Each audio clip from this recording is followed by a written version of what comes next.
안녕하세요. 토요미스테리 디바제시카입니다. 1964년 12월 중국 베이징에 위치한 프랑스 대사관에서 한창 크리스마스 파티가 벌어지고 있었습니다. 그리고 이 떠들썩한 분위기 속에 긴장하고 있는 한 남성이 있었죠. 그는 바로 프랑스에서 온 대사관 경리 베르나르 브루시코입니다. 갓 20살이 된 이 프랑스 청년 눈에는 정말 모든 풍경이 이국적이고 새롭게 느껴졌는데요. 그런데 이때 화려하게 차려입은 한 중국인 남성이 다가옵니다. 그는 26살의 스페이프였죠. 유창한 프랑스어를 구사하면서 자신을 경극 배우라고 소개하는데요. 근데 보니까 남자치고 아담한 키에 꽤 가녀린 체형이었고 얼굴에 수염 하나 없는 다소 중성적인 이미지였죠. 이 스페이프는 프랑스 대사관에서 부인들에게 중국어를 가르치는 알바를 하고 있었는데 그 인연으로 파티에 참석하게 됐다고 말합니다. 파티가 끝나갈 무렵 프랑스 청년 브루시코와 굉장히 대화가 잘 통했던 스페이프는 그에게 자신의 은밀한 사생활을 털어놓습니다. 사실 아버지가 간절히 아들을 원했어서 어쩔 수 없이 자기가 이렇게 남자로 길러지고 있지만 사실은 여자라는 고백이었죠. 당시 중국은 남아 선호 사상이 굉장히 강했기 때문입니다. 그래서 아버지가 딸이 아닌 아들로 기르고 있던 거예요. 그러니까 생물학적으로는 여자라는 얘기인데 이 비밀을 공유하게 된 스페이프와 브루시코는 금세 가까워졌어요. 스페이프는 남자로 분장을 했는데도 불구하고 이목구비가 꽤 섬세하고 매혹적이었죠. 근데 또 그녀가 굉장히 자신감이 가득 차 있었던 사람이에요. 내가 한때는 남자와 여자 모두를 반하게 한 적이 있었다면서 자신만의 이 중성적인 매력을 자랑스럽게 여기는 듯 했습니다. 그러면서 브루시코는 점점 그녀의 이 독특한 아름다움에 매료되게 돼요. 둘은 파티 이후에도 자주 만남을 가졌고 더 깊은 사이로 발전하게 되는데요. 그리고 얼마 지나지 않아 사랑에 빠진 브루시코는 그녀에게 청혼하게 되고 두 사람은 결혼에 성공합니다. 그런데 이 결혼 생활이 그리 순탄하게 흘러가진 않았어요. 스페이프가 웬일인지 결혼을 한 후에는 좀 브루시코와 거리를 두는 듯 하는 겁니다. 노출 있는 옷을 좀 피했고요. 부부관계 역시 쉽사리 이뤄지지 않았고요. 이유는 좀 너무 부끄럽다는 이유입니다. 부부관계를 꼭 해야 할 때는 침실의 불을 어둡게 꺼달라고 요구하게 되죠. 게다가 브루시코한테 술을 잔뜩 먹여서 만취하게 만든 다음에야 관계를 허락합니다. 이때 스페이프가 뭐라고 하냐면 이게 중국의 전통 예절이라고 설명을 해요. 브루시코가 좀 이상하긴 했지만 이 역시 동양의 신비로움이 아니겠느냐라고 여겼고 그녀를 이해하려고 했었습니다. 그러던 1965년 반가운 소식이 들렸죠. 아내 스페이프가 임신을 한 겁니다. 하지만 기쁨도 잠시 당시 중국의 대대적인 문화 대혁명이 시작되면서 시련이 닥치게 되는데 여러분 여기서 문화 대혁명이란 중국 마오쩌둥의 주도하에 강력한 사회주의가 시작된 때를 의미합니다. 문제가 뭐였냐면 이때 외국인들이 심하게 배척을 당했다는 거예요. 대사관도 마찬가지였고요. 결국 중국 정부의 강한 압박 끝에 브루시코는 중국을 떠나야 했어요. 그래서 사랑하는 아내를 두고 중국을 떠났고 이후에 동남아 여기저기를 옮겨다니면서 생활하게 되죠. 그야말로 생리별을 한 건데요. 그 사이에 아내의 출산 때도 옆을 지켜주지 못합니다. 스페이프는 혼자서 남자아이를 낳았고 아이 이름을 스두드라고 짓게 되죠. 결국 이 아이가 4살이 되었을 무렵에야 브루시코가 위험을 무릅쓰고 다시 중국으로 돌아왔습니다. 그리웠던 아들을 품에 안았고 사랑하는 아내와도 재회했죠. 하지만 시련은 계속됩니다. 얼마 후에 이 스페이프가 외국인과 결혼을 했다는 게 발각이 됐어요. 그러면서 반역죄로 몰렸고 그 길로 바로 공안에 붙잡혀간 겁니다. 혼란스러운 이 상황에 남편 브루시코에게 한 중국인 남성이 접근해요. 그러면서 내가 그 잡혀간 아내의 신변을 보장해 줄 수 있는데 다만 위험한 조건이 하나 있다라고 내걸게 되죠. 브루시코가 대사관에서 일하고 있잖아요. 그래서 프랑스 기밀 서류를 넘겨달라라고 요구하게 되죠. 이때 브루시코는 오직 아내와 아들을 지켜야 한다는 생각뿐이었습니다. 그래서 순순히 기밀 서류를 빼돌려서 이들에게 넘기게 되는데요. 그렇게 1969년부터 79년까지 총 500건 이상의 기밀 문서가 낯선 남자에게 전달됐습니다. 또한 약속대로 스페이프는 무사히 풀려나서 가족의 품으로 돌아왔고요. 1979년 브루시코는 대사관에서 은퇴를 했고 이젠 자신이 프랑스로 돌아가야 할 때라고 생각합니다. 중국에서는 아내와 아들이 안전하지 못한다라고 생각했기 때문이에요. 그리고 3년 후인 1982년 아내 수페이프와 또 어느덧 16살이 된 아들 수두두 또한 그와 함께 프랑스로 이주합니다. 마침내 온 가족이 이제 한 집에 모여서 좀 편안하게 살게 된 건데요. 파리에 사는 동안 수페이프는 자신의 특기를 살려서 경극 무대의 연기자로 서기도 했죠. 행복하고 안정된 가정을 성취한 순간 더 큰 충격이 다가오고 있었습니다. 1983년 6월 프랑스 경찰이 브루시코와 스페이프 집에 들이닥쳤고 부부를 체포합니다. 이들의 죄목은 다름 아닌 스파이 혐의였어요. 브루시코가 중국에서 기밀문서 빼돌렸잖아요. 이게 덜미가 잡힌 겁니다. 근데 브루시코는 난 억울하다. 중국에서 내 아내와 아들을 담보로 협박을 했기 때문에 어쩔 수 없었다라고 선처를 구했는데요. 어쨌든 정보를 빼돌린 건 자신이죠. 그러니 아내와 다른 가족에 대해서는 처벌을 막아달라라고 얘기하는데 프랑스 정부는 단호했습니다. 그러면서 놀라운 말을 하게 되는데 스페이프가 처음부터 프랑스 정보를 캐낼 목적으로 브루시코에게 접근한 중국 간첩이라는 주장입니다.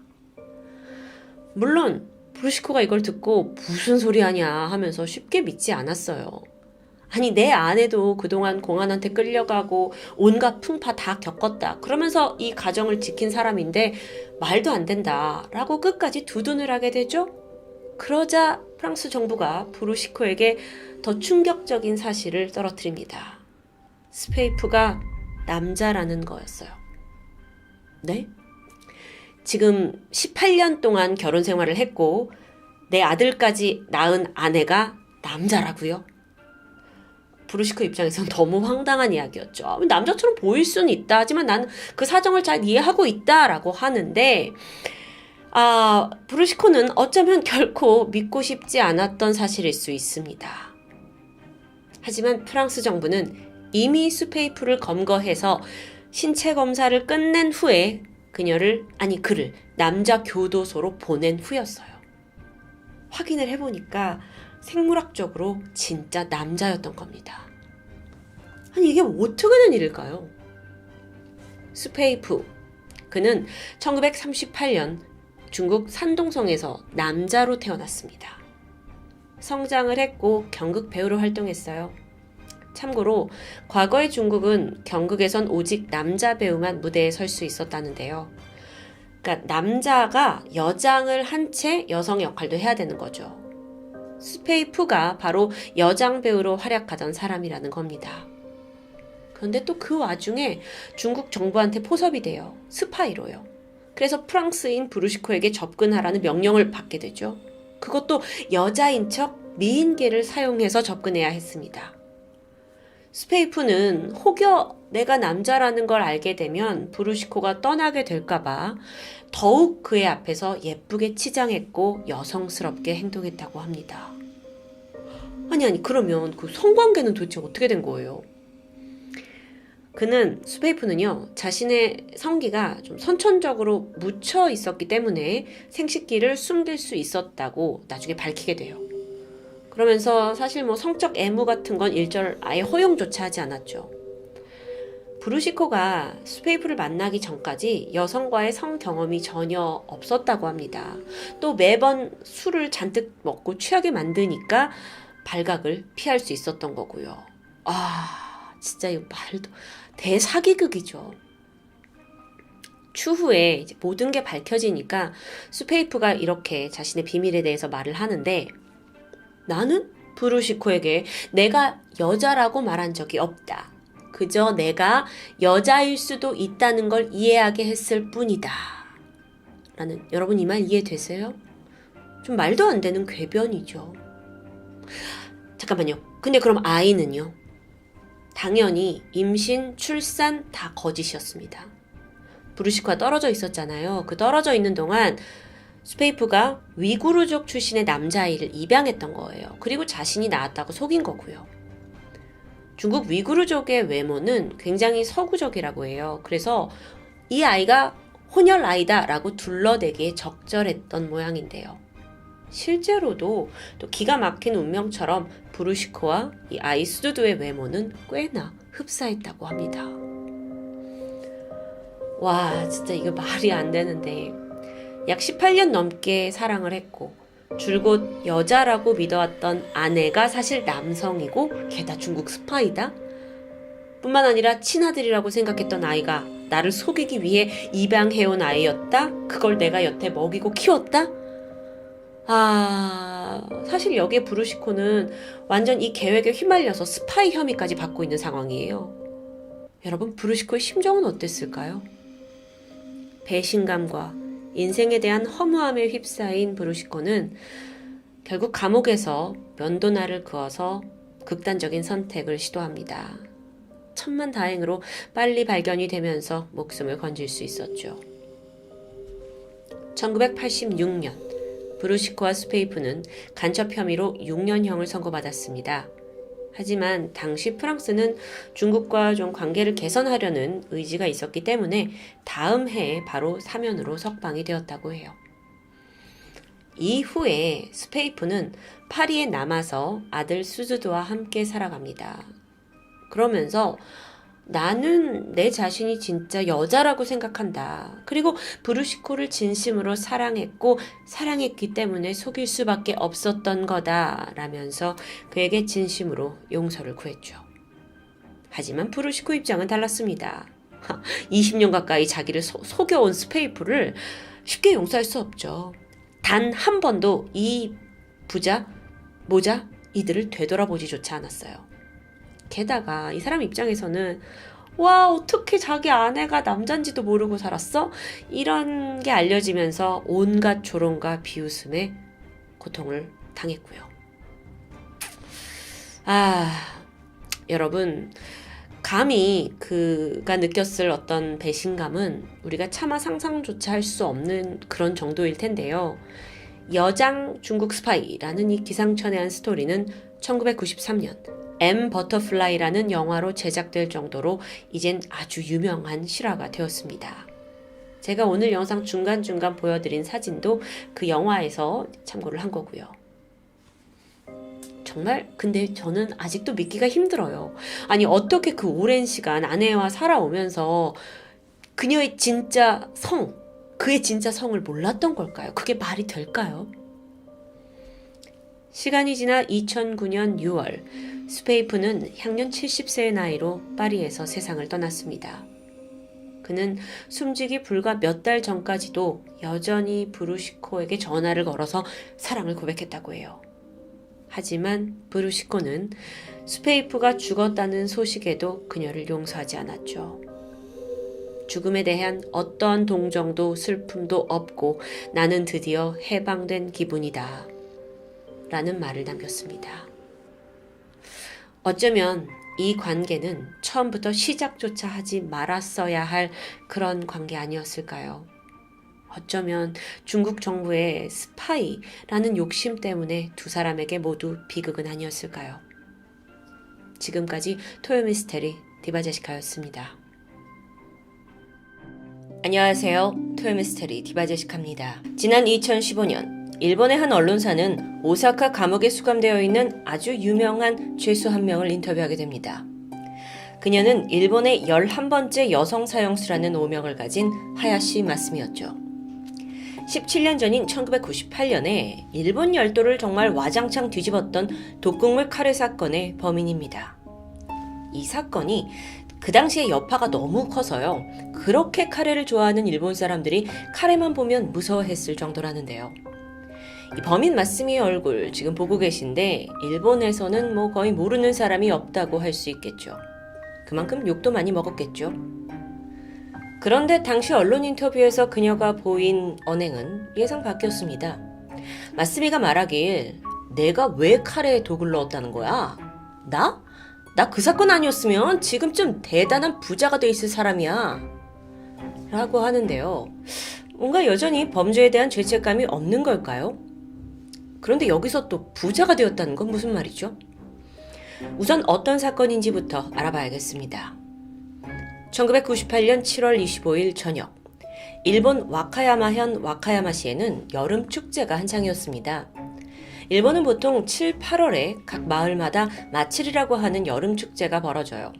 여기에 가면 사람들이 다 전통 의상을 입고 불꽃놀이를 하면서 노래와 춤을 즐기는데요. 축제하면 또 빠질 수 없는 게 있죠. 바로 먹거리입니다. 이곳은요, 이 와카야마시 동네 주부들이 모여서 함께 만드는 카레가 아주 맛있기로 소문이 나 있다고 해요. 거의 이 축제의 마스코트 격이었죠. 마츠리가 한창 진행되고 있을 무렵 드디어 냄비 한가득 카레가 등장합니다. 사람들은 두근거리는 마음으로 줄을 서서 그 카레를 한 접씩 받아가기 시작했고요. 코를 자극하는 그 맛있는 카레 냄새에 마츠리에 잠깐 방문했던 사람들도 멈춰설 정도였는데요. 그런데 잠시 후 식사를 하던 한 명이 좀 이상함을 느끼고 고개를 갸웃거립니다. 배가 좀 아픈 것 같아요. 그러다 갑자기 속이 뒤집히면서 구토를 했고 그 길로 힘없이 쓰러지고 마는데요. 이게 다가 아닙니다. 잠시 후에 이 옆에 있던 사람들 하나하나 모두 같은 증상을 보이면서 일제히 쓰러져 버렸죠. 급하게 행사 관계자가 카레에 문제가 있다라는 걸 알아챘고 여러분 더 이상 먹지 마세요 라고 저지했지만 이미 많은 사람들이 카레를 삼킨 후였습니다. 그렇게 이 마츠리가 정말 지옥의 아수라장이 돼버렸는데요. 급히 신고를 받고 구급차가 출동했지만 상황은 걷잡을 수 없었습니다. 이날 이상 증상을 호소한 사람들은 자그마치 67명. 그 중에 4명은 결국 사망에 이르렀습니다. 사망자는 축제를 주도했던 자치회 회장과 부회장, 그리고 고등학교 1학년 여학생과 초등학교 4학년 남학생이었죠. 이들의 공통점은 모두 축제장에서 카레를 먹었다는 겁니다. 처음에 이 사건 원인을 조사하던 지자체와 보건소는 한여름이었잖아요. 그래서 음식에서 뭔가 식중독이 발생했다라고 판단을 했죠.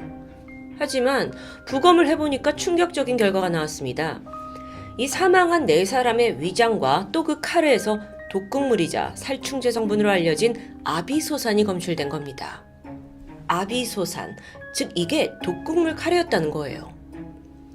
경찰은 즉각 누가 카레에 독을 넣었는지 수색을 하기 위해서 본부를 설치하게 되죠.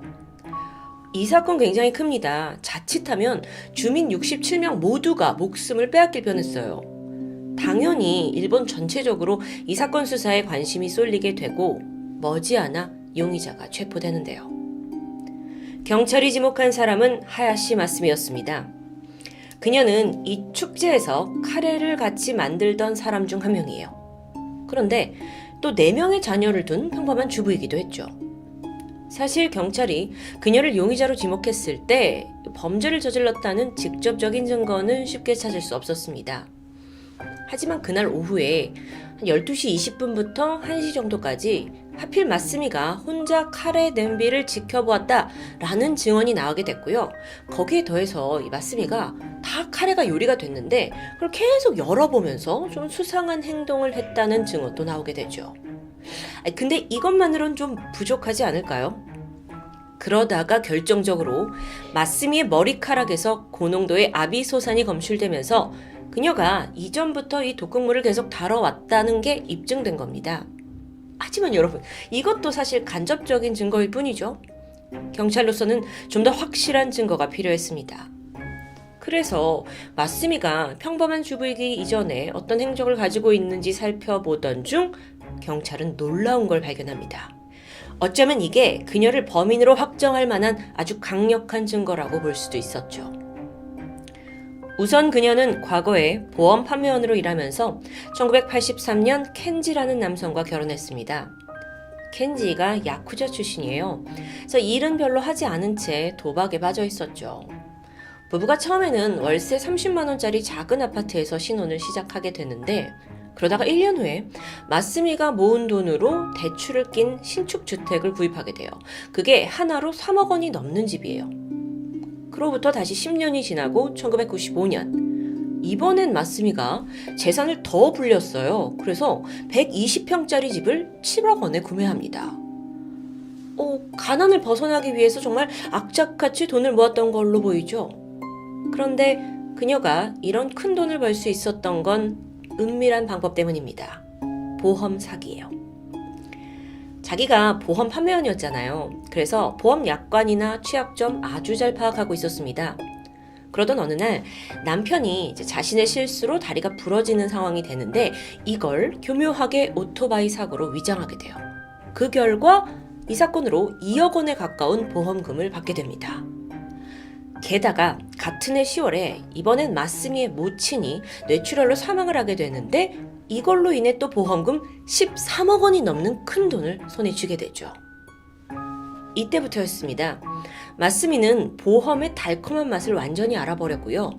점점 욕심이 더 커지더니 급기야 대범해지기까지 합니다. 1996년 마스미는 다리에 화상을 입은 걸 자전거 사고로 위장하면서 장애보험금 7억 원을 수령했고요. 1997년 4월에는 남편이 양 손발의 기능을 잃은 것처럼 만들어서 역시나 장애보험금 12억 원을 타게 됩니다. 와, 굉장한 금액을 받았는데 이런 걸 다 받기 위해서 이미 많은 보험을 들어놨던 거죠. 그러다가 결정적으로 남편 켄지가 아비소산 중독으로 병원에 입원을 하게 됐고요. 여기에 대한 후유증으로 무려 15억 원의 보험금까지 받게 되는데요. 아니, 지금까지 도대체 얼마 받은 거예요? 이 밖에도 이렇게 보험금을 노리고 지인에게 아비소산이 들어간 우동을 먹인 전적도 나오게 됩니다. 여기서 계속 등장하고 있는 이 아비소산. 공교롭게도 독극물 카레 사건에서도 비슷한 형태로 있었죠. 여기까지 밝혀낸 경찰이 즉시 그녀를 체포했던 겁니다. 그런데 조금만 생각해보면 이 독극물 테러 사건은 좀 달라요. 이건 아주 집단 학살을 일으킬 수 있는 끔찍한 일이에요. 그런데 그렇다고 해서 마스미에게 이전처럼 금전적인 이익을 가져오는 그런 사건은 아니었죠. 피해자가 다 그냥 주민들이니까요. 범행 동기를 조사하던 경찰은 평소에 마스미가 이 마을에서 좀 외면받고 있었다는 걸 알게 됩니다. 외톨이였어요. 그래서 사건 당일에도 이 동네 주부들이 다 모여서 카레를 만들고 있을 때 마스미와 대화를 나눈 사람은 한 명도 없었을 정도죠. 결국 경찰은 그녀가 무시받는다라는 이 피해의식에 사로잡혀서 원한이 생겼고 마을 축제를 이용해서 집단 살인을 계획한 것으로 판단합니다. 카레를 통해요. 한편 마스미는 이 모든 범죄를 강하게 부정했어요. 너무도 억울하다 하면서 무죄를 주장했죠. 그럼 재판 결과는 어땠을까요?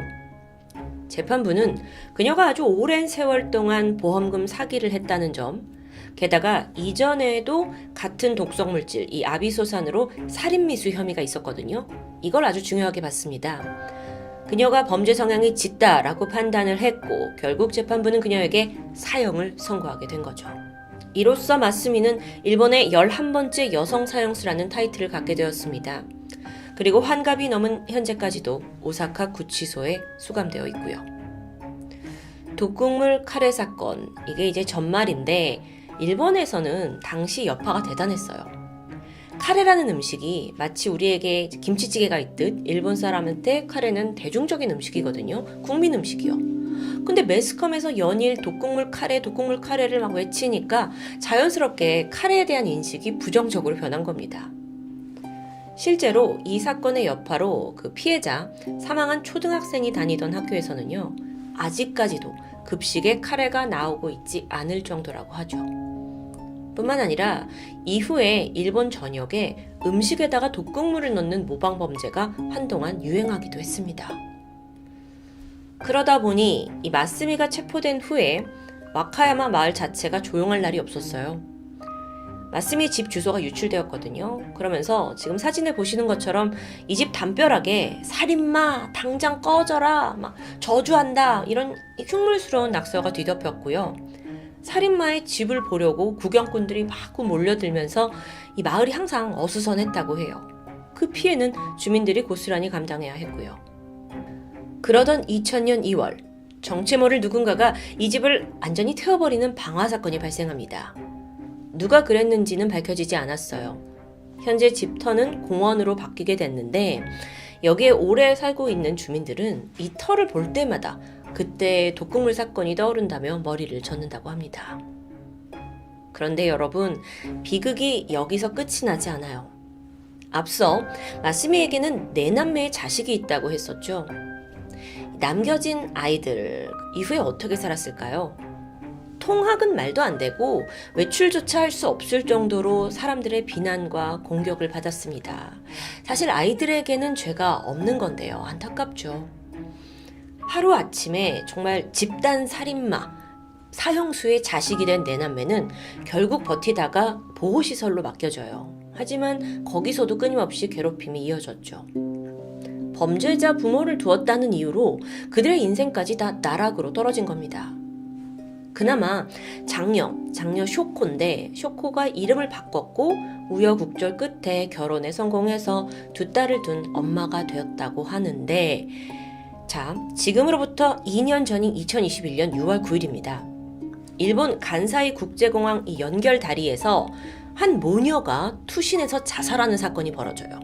그게 누구였냐면 바로 마스미의 장녀, 당시 37살이었던 쇼코와 쇼코의 4살 배기 딸이었죠. 투신 자살한 겁니다. 뿐만 아니라 이들이 살고 있던 집에 가게 되거든요. 그런데 거기서 16살 쇼코의 큰딸 또한 사망한 채 발견됩니다. 아, 너무 끔찍하죠. 엄마 쇼코가 평소에 심한 우울증을 앓고 있었다고 해요. 어쩌면 이건 평생 이어온 걸 수도 있죠.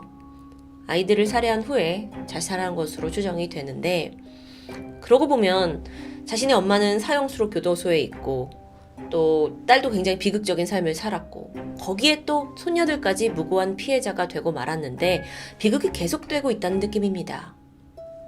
그런데 쇼코가 사실 생전에 그 누구보다도 강력하게 자신의 엄마 마스미의 무죄를 주장했다는 점이 이 사건으로 인해서 다시 수면에 떠오릅니다. 그러면서 과거 독극물 칼해 사건이 세간의 주목을 또 받게 돼요. 물론 이게 그냥 딸이니까 우리 엄마는 무죄예요 라고 주장하는 게 아니었고요. 실제 예전부터 마스미가 정말 범인 맞아? 라는 의견이 분분했던 것도 사실입니다. 여러분, 과거에 마스미가 범인으로 지적된 가장 결정적인 원인이 뭐였냐면 집에서 발견된 아비소산이었어요. 하지만 조사 결과 마스미의 집에서 발견된 종류와 그 카레에서 발견된 독은 실제로 다른 종류였다는 의견이 있었죠. 교토대학의 전문가 의견을 들어봤거든요. 그런데 그 당시에 독극물을 감정하는 방법에 문제가 있었다는 점을 지적합니다. 이뿐만이 아니라요. 그때 과거에 감정을 했던 한 연구원이 있었는데 이 연구원이 2012년에 증거를 날조한 혐의로, 그러니까 다른 사건의 증거를 날조한 혐의로 징계를 받는 일이 있었어요. 이 사람 그럼 처음이 아니었겠는데? 그래서 파헤쳐 보니까 이 연구원이 과거에 무려 19번이나 증거를 조작한 사실이 밝혀집니다. 그 수법이 뭐였냐면은 수거해 오잖아요, 증거물을. 그럼 이게 상태가 별로 좋지 않았을 때 다른 사건에 쓰인 독극물을 가져와서 대신 이거로 나왔습니다 라고 감정한 걸로 속인 거죠. 뭐 이런 게 다 있어요. 그렇다 보니까 과연 이 사람이 그 독극물 칼해 사건 때도 제대로 감정을 했는지 의견이 많았던 겁니다. 여기서 그는 나는 그 칼해 사건만큼은 조작하지 않고 제대로 했다라고 주장했지만 여기에 대한 증거는 찾을 수 없었고요. 한편 마스미의 남편 켄지 있죠. 켄지도 아내의 무죄를 적극적으로 주장했어요. 그는 지난 2019년에 한 인터뷰를 통해서 자신이 과거 보험 사기를 위해서 내가 자발적으로 그 아비소산이 든 음료를 마셨다고 고백했습니다. 그러니까 마스미가 남편 몰래 아비소산을 먹여서 보험 사기를 친 게 아니라는 걸 얘기한 거죠. 이 켄지란 사람이 한때 방역업체에서 일한 적이 있었거든요. 그래서 아비소산 치사량을 정확히 알고 있어요.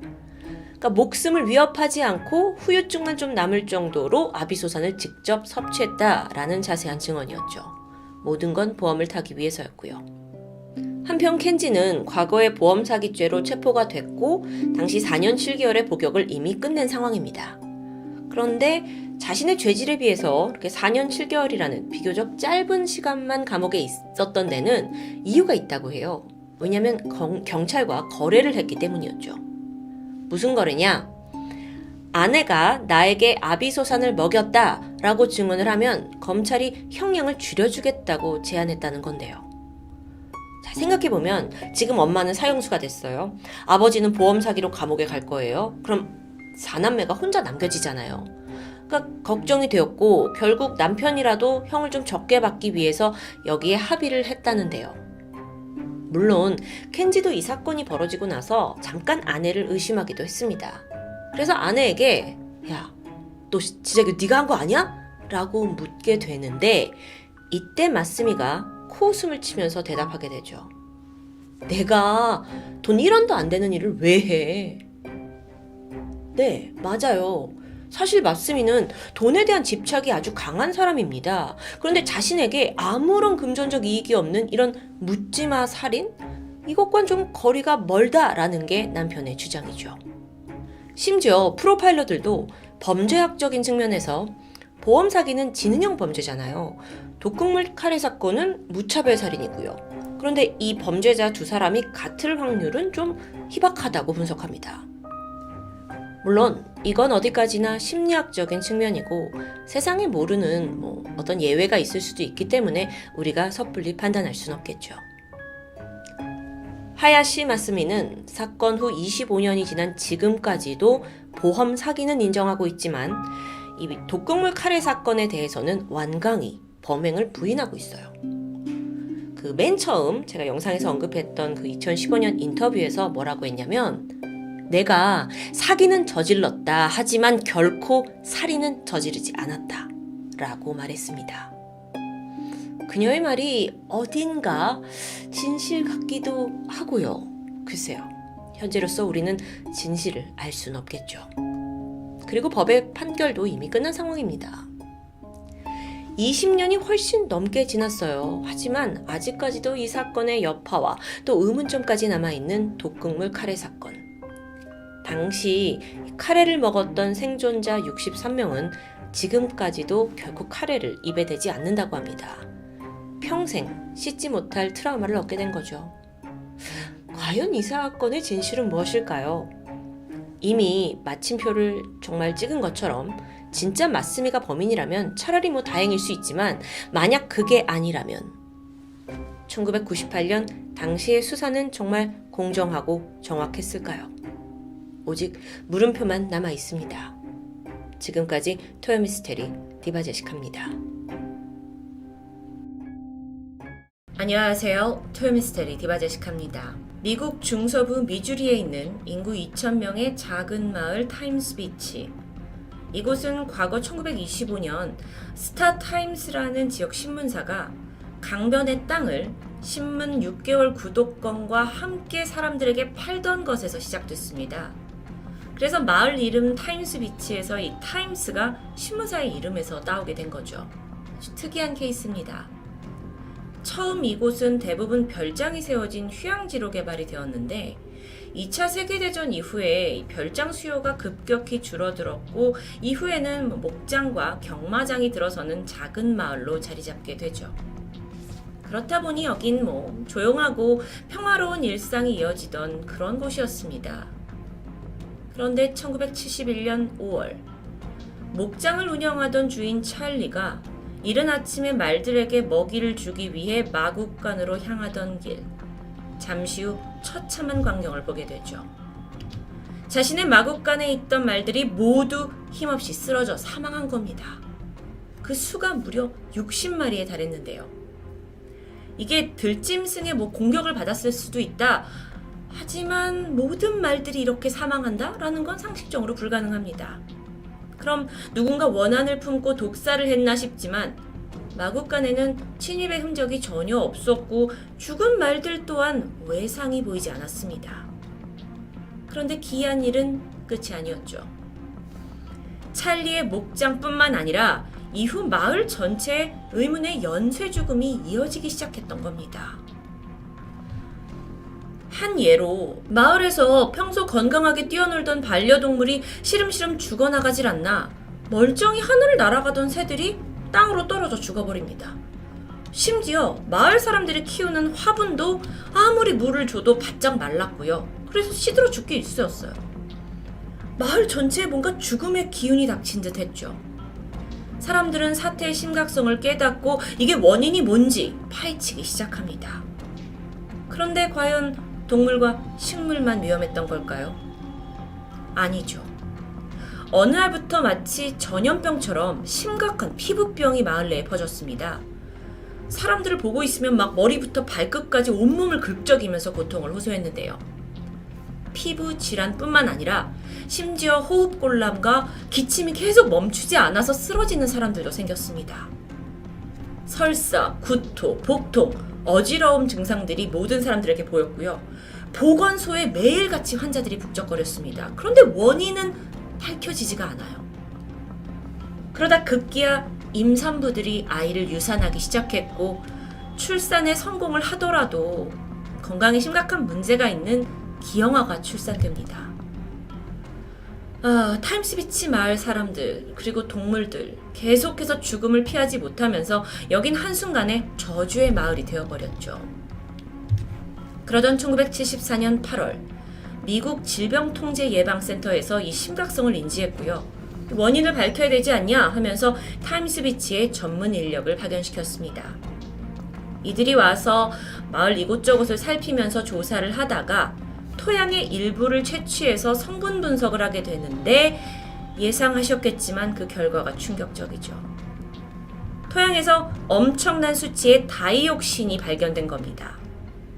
다이옥신이란 건 청산가리보다 독성이 약 1000배 정도 높은 최악의 독성 물질입니다. 만약 장기간 사람이 이걸 섭취하면 암을 유발하고요. 신체 기관을 파손하고 생식 기능에 이상을 가져올 정도죠. 그러니까 임신이 안 되고 또는 기형아를 출산하는 건 당연한 결과이기도 했습니다. 게다가 다이옥신은 한번 체내에 들어가면 이 몸 안에 있는 지방과 달라붙어 버려요. 그래서 소변이나 땀으로 도저히 배출되지 않는다는 단점을 가지고 있습니다. 그래서 보니까 타임스비치 마을에서 검출된 다이옥신의 양이 무려 33ppm, 일반 규정치의 무려 33,000배에 달했습니다. 그러니까 생각해보면 그간 주민들은 다이옥신이 범벅된 토양에서 농작물을 키워서 그걸 섭취하면서 서서히 중독되어 갔던 겁니다. 별다른 이유 없이 폐암에 걸렸고 아내들은 유산을 했고 뿐만 아니라 신장암, 후두암, 간질환 환자들이 다수 나왔습니다. 그런데 문제가 있었죠. 그 70년대 당시에는 다이옥신에 대한 본격적인 연구가 진행되기 전이었습니다. 그래서 주민들뿐만 아니라 미국 정부마저도 이게 얼마나 위험한 건지에 대해서 제대로 파악하지 못했던 상황이에요. 그저 다이옥신 하면 뭔가 이건 화학 폐기물이 나오는 공장 주변에서 발견돼야 하는 건데 라는 걸로 알고 있을 정도인데요. 아니 근데 생각해보면 여긴 되게 평화로운 목장과 경마장이 있는 마을인데 공장이 없는 이곳에서 왜 엄청난 양의 다이옥신이 발견됐던 걸까요? 조사를 해보니 이 마을에서 다이옥신이 주로 발견된 곳은 대부분 비포장 도로와 경마장에서였습니다. 자, 그렇다면 이걸 역추적해볼까요? 비포장 도로는 이렇게 바람이 불거나 차가 지나가면 먼지가 심하게 날리죠. 그래서 불편함을 줍니다. 임시 방편으로 물을 뿌리게 되지만 효과는 그저 일시적이었죠. 그래서 주민들이 대처 방법을 생각한 끝에 물은 쉽게 증발이 되니까 기름을 뿌리자라는 아이디어를 생각해냈습니다. 기름을 뿌리면 이게 땅에 흡착이 되면서 그만큼 오랫동안 먼지를 가라앉히는 효과를 냈던 겁니다. 그리고 이때 이 일을 도맡아서 마을 곳곳에 기름을 뿌리고 다닌 작업자가 한 명 있었는데요. 그의 이름은 러셀 블리스. 먼지를 가라앉히고자 도로에 기름을 뿌렸죠. 근데 그는 아예 작은 사업처럼 사람들한테 돈을 받고 이 방진 서비스를 했습니다. 그러던 1971년 5월, 맨 처음 소개했던 그 타임스비치 목장 기억하시죠? 여기서 동물들의 떼죽음이 발생했죠. 근데 이게 시간적으로 이 러셀 블리스가 목장에서 방진 작업을 마친 후 얼마 지나지 않은 시점이었습니다. 그래서 목장 주인이 러셀 네가 온 다음에 이렇게 우리 말들이 죽었다 하고 책임을 묻게 되는데, 아니 나는 그냥 오래된 기름을 사용한 거 왜 특별한 걸 한 게 없다, 뭐 내 잘못이란 증거 있냐 라면서 당당하게 소리쳤습니다. 이 목장 부부는 러셀 네가 사용한 기름이 뭔가 오염된 게 아니냐라고 의심을 했죠. 그리고 결국 목장 전반에 걸쳐 15cm 정도의 흙을 다 제거하는 작업을 했습니다. 토양을 제거했는데도 불구하고 부부의 딸에게 이상 증상이 나타납니다. 갑작스럽게 코피가 흘렀고 이유 없이 설사와 구토가 이어졌죠. 하지만 딱히 모든 게 러셀의 기름 때문이라고 할 만한 증거는 없습니다. 그래서 아무런 조치를 취하지 못하죠. 그리고 한 달 후, 러셀은 타임스 비치 마을뿐만 아니라 미주리의 또 다른 지역 경마장에서 방진 작업을 위해 고용됐습니다. 그리고 며칠 후 경마장에 있던 12마리의 말들이 폐사를 했고요. 경기장 주인과 그의 가족들이 의문의 피부 질환에 시달리기 시작했죠. 그렇다 보니 이들 역시 이 러셀이 뿌린 기름에 문제가 있는 거 아니냐라고 의심을 했는데, 그래서 보니까 러셀이 가는 곳마다 병이 퍼진 게 드러납니다. 마을 사람들이 이걸 신고를 했고 경찰이 러셀의 창고를 급습하게 되는데, 여기에서는 그 방진 작업에 사용한 다량의 폐유가 발견되죠. 그리고 예상대로 그 기름엔 치사량의 다이옥신이 함유되어 있었습니다. 쓰레기 처리업자였던 러셀, 그는 어느 날 한 화학 공장으로부터 상당량의 폐유를 처리해달라는 하청을 받게 됩니다. 이 폐유를 내가 어떻게 처리할까 생각을 하다가 우연히 타임스비치 마을에서 솔깃한 공고를 발견해요. 이 비포장 도로에 폐유를 살포할 사람을 모집한다는 거였죠. 와, 이게 산업 폐기물 처리한다는 명목으로 공장으로부터 돈도 받고 그걸 다시 뿌려서 돈도 버는 일석이조의 작업이었습니다. 이후 러셀의 작업은 무려 4년간 이어집니다. 다이옥신이 그득한 폐유가 마을 곳곳에 침투했고 동시에 러셀의 주머니도 두둑해졌겠죠. 러셀에게 이 폐유를 처리해달라고 맡긴 곳은 제약 화학 공장이었는데요. 여긴 베트남 전쟁에 이용된 제초제를 생산하던 곳이었습니다. 잠깐 설명을 드리면 이 베트남은 지형적으로 굉장히 수풀이 우거지고 정글이 많았죠. 그래서 은신처가 많았습니다. 그래서 전쟁이 났을 때 미국이 이게 불리한 조건이다 보니까 이 베트남의 나무들을 다 말라 죽여야겠다, 그래서 은신처를 없애야겠다라는 생각으로 제초제를 사용하게 돼요. 이건 우리에게 고엽제라고도 알려져 있죠. 이 고엽제의 폐해로 베트남 전쟁에 참가했던 군인들 뿐만 아니라 현지 주민들은 지금도 후유증을 앓고 있습니다. 러셀은 내가 받아온 그 폐유에 이런 성분이 있는 줄 몰랐다 라고 말했지만, 사실 나중에 추후에 그는 독성물질이 있는 걸 알고 있었다라고 드러납니다. 다이옥신이 땅에 뿌려졌고 그게 대기로 하천으로 흘러가면서 결국 이 지역 모든 생명체를 죽음으로 이끌었던 거죠. 그런데 여기서 더 안타까운 건 미국 정부의 조치입니다. 이런 전말이 밝혀졌는데도 불구하고 질병예방센터에서는 시간이 좀 지나면 이런 독성물질 다이옥신도 좀 사라지는 거 아니냐 라고 안일하게 생각했던 거예요. 그리고 마을을 방치해버렸죠. 게다가 이 사건의 핵심, 중추가 됐던 러셀은 겨우 징역 1년이라는 아주 솜방망이 처벌을 받게 돼요. 왜 1년을 받았냐라는 것은 그 당시는 워낙 다이옥신에 대한 어떤 유해성이 심각하게 대두되기 전이었기 때문에 그저 안일하게 생각했던 거죠. 이후에 타임스 비치 마을은 그냥 방치됐습니다. 근데 아무리 시간이 흘러도 사람들의 상태가 좋아지기는커녕 점점 악화되면서 정부가 그제서야 심각성을 알게 되죠. 결국 1983년 미국 환경청이 나섰고 350억 원의 공적 예산을 투입해서 모든 주거지를 매입한 후 주민 2,000명을 이주시킵니다. 이후 타임스비치 마을은 철저히 폐쇄되었습니다. 그리고 입구에는 이런 표지판이 세워졌죠. 출입 금지, 차에서 내리지 말고 창문도 내리지 마세요. 미국 정부가 여기를 정화시키기 위해서 소각장을 건설하게 돼요. 그리고 26만 5천 톤의 오염된 토양을 다 태워버리기로 하죠. 이 과정에서 무려 2,300억 원이라는 막대한 예산이 투입됐습니다. 그렇게 폐쇄됐던 타임스비치 마을은 정화 작업에 성공을 했고 이후 66번 국도 주립공원으로 재탄생했습니다.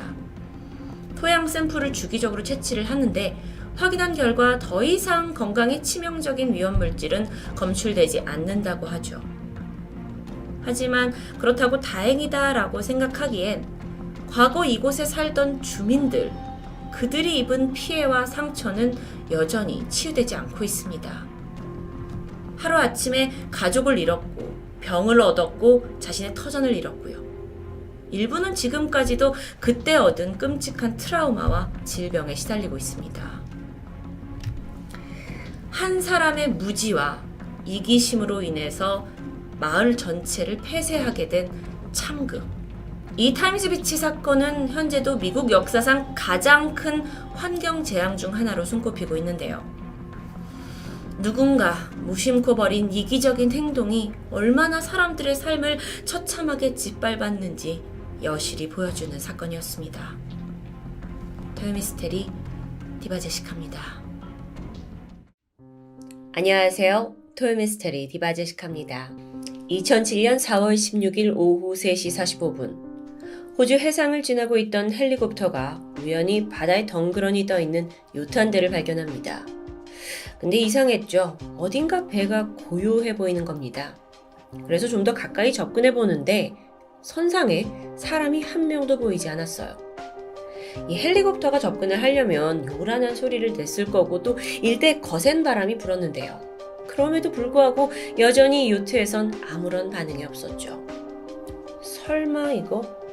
불길한 예감이 들어서 바로 신고가 접수되었고요. 이후 호주 해안경비대가 출동을 해서 표류 중이던 이 요트를 확인합니다. 배 이름은 카즈 2호. 내부를 살펴보는데 우려와 달리 안은 아무 일도 없었다는 듯 너무도 평온했습니다. 고장이 난 배인가 싶었지만 엔진은 문제없이 작동을 했고요. 라디오와 GPS 같은 중요 장치도 모두 정상이었죠. 또 구명조끼나 응급조명 같은 것도 다 제 위치에 잘 보관이 되어 있습니다. 게다가요, 자세히 보니까 테이블 위에 노트북이 올려져 있는데 전원이 켜져 있고 또 여러 무선 장비들도 전원이 모두 켜져 있었고요. 심지어 테이블 위에는 곧 식사를 할 것처럼 음식과 식기들이 가지런히 차려져 있습니다. 게다가 요트 한쪽에는 빨랫줄에 옷이 널려 있고요. 또 방금 벗은 듯한 안경과 티셔츠도 보였죠. 이 상황으로만 봤을 때 지금 당장이라도 요트 밑에 쪽에서라도 누군가 오셨어요 하면서 경비대를 반길 것 같은 느낌이었습니다. 자, 그럼 도대체 이 배 안에 있던 사람들은 어디로 사라진 걸까요? 배가 어디서 왔는지부터 알아야 했습니다. 카즈 2호는 사흘 전인 4월 15일 오전 9시에 출항을 시작했어요. 그리고 거의 10시가 지나고 저녁 7시가 돼서 첫 통신이 도착했죠. 조지 포인트 인근을 지나고 있다라는 짤막한 상황 보고였습니다. 그런데 이게 좀 이상해요. 출발한 항구 지점에서 그 조지 포인트라는 곳까지 3시간밖에 안 걸리는 가까운 위치이기 때문입니다.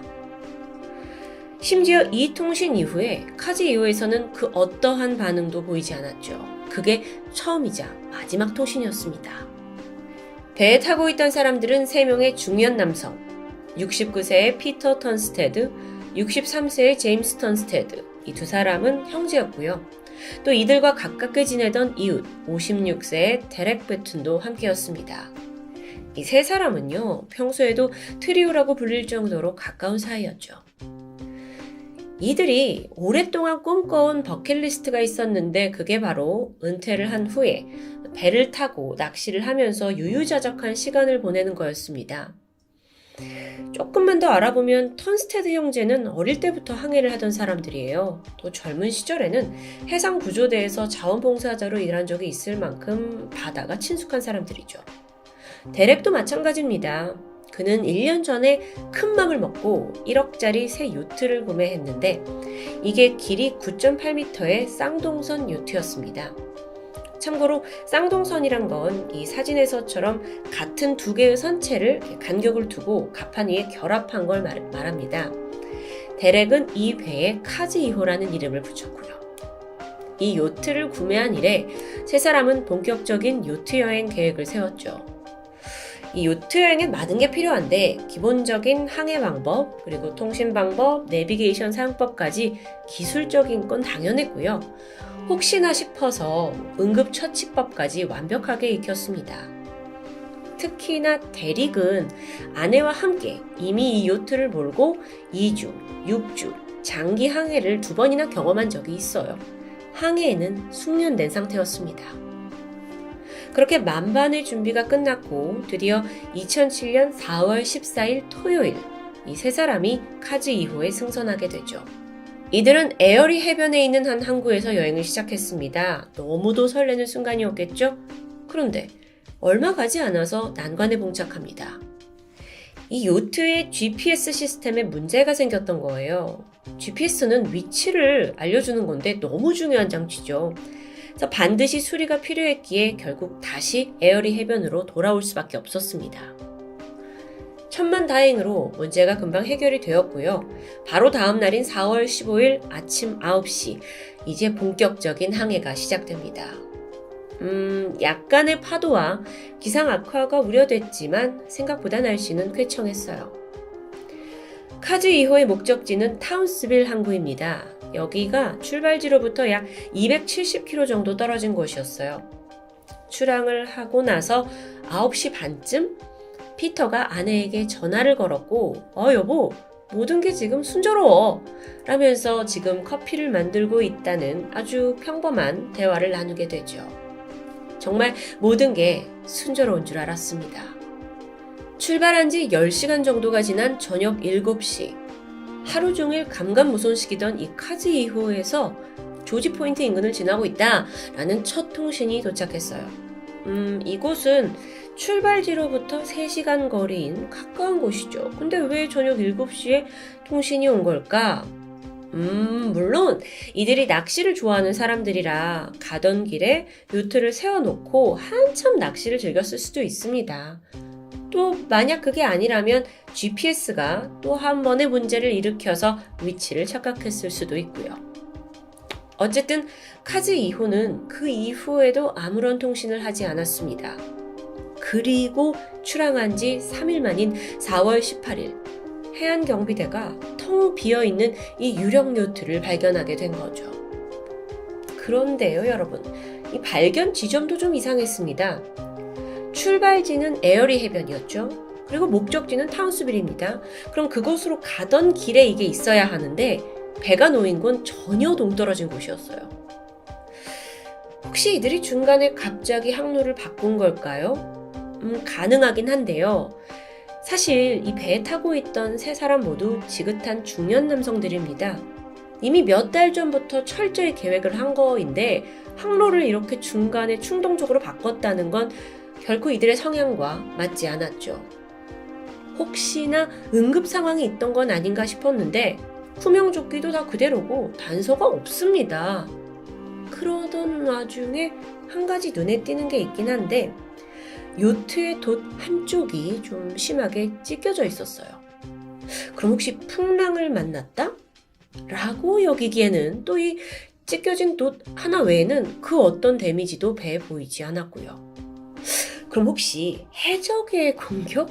좀 말이 안 되긴 하죠. 해적이 아니더라도 뭔가 이들의 돈을 노리고 납치? 해안경비대가 아예 본격적으로 배를 항구로 가져와서 좀 더 조사했습니다.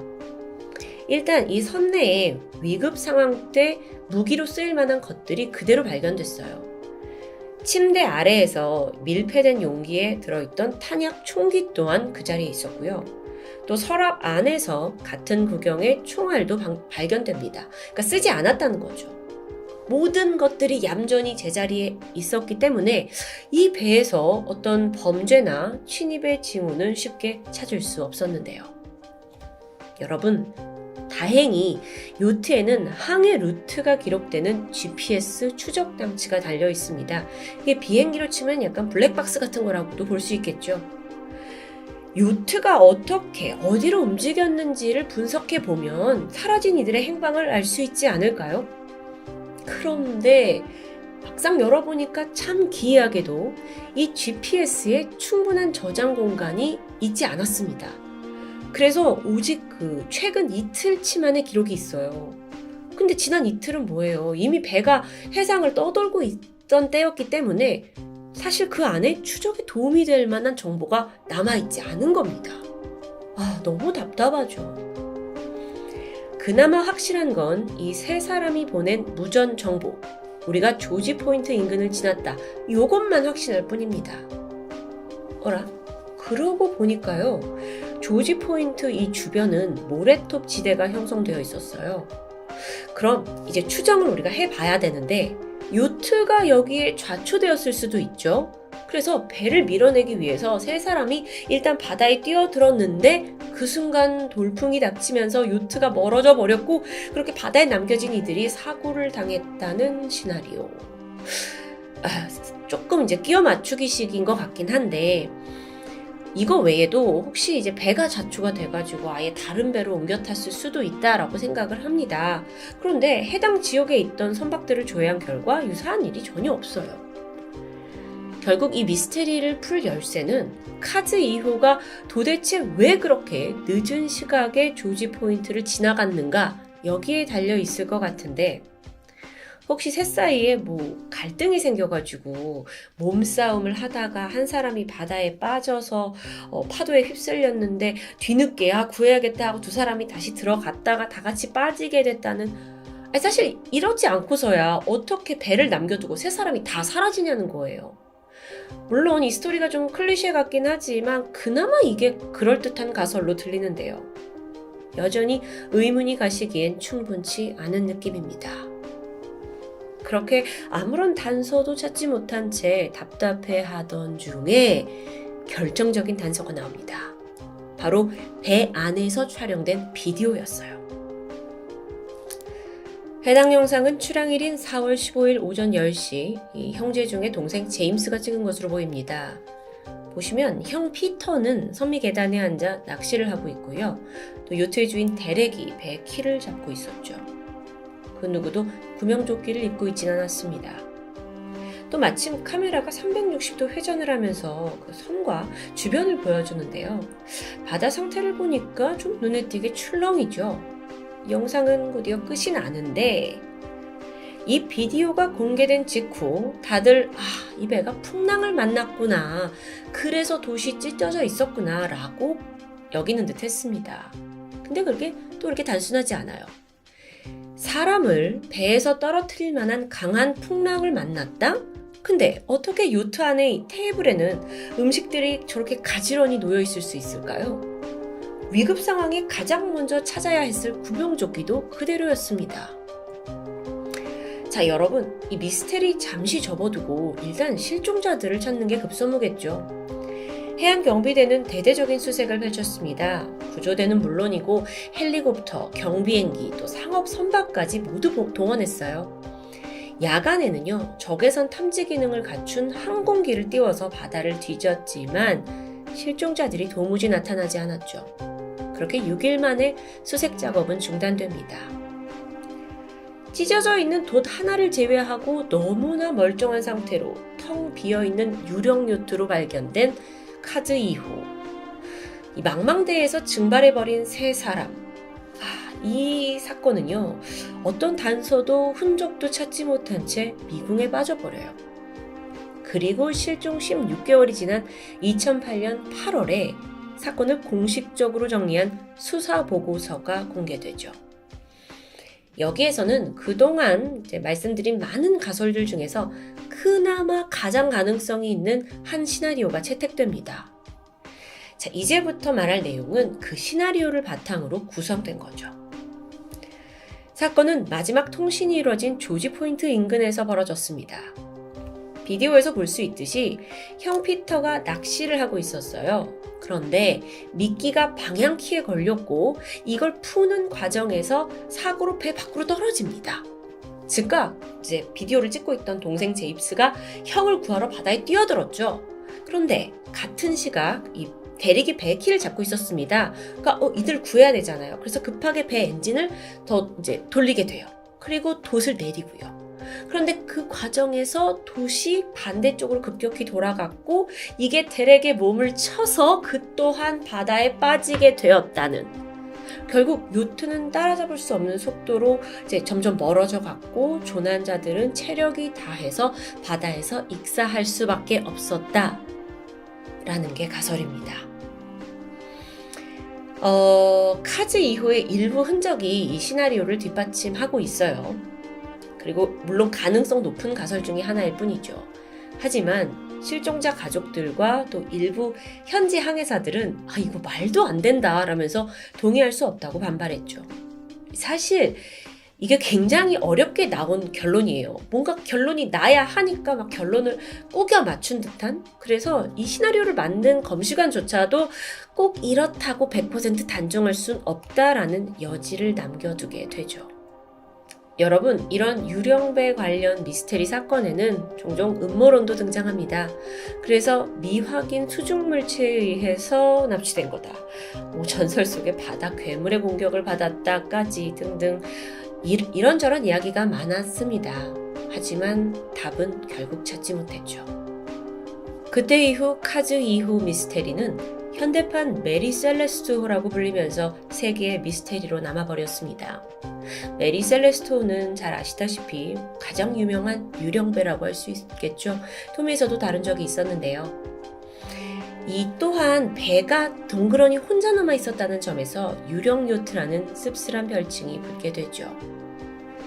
세 남성의 소중한 꿈을 실었던 요트가 한순간에 유령선으로 돌변한 이유가 무엇일까요?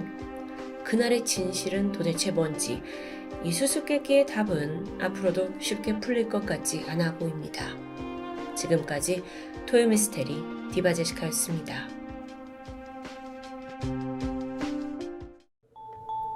안녕하세요. 토요미스테리 디바제시카입니다.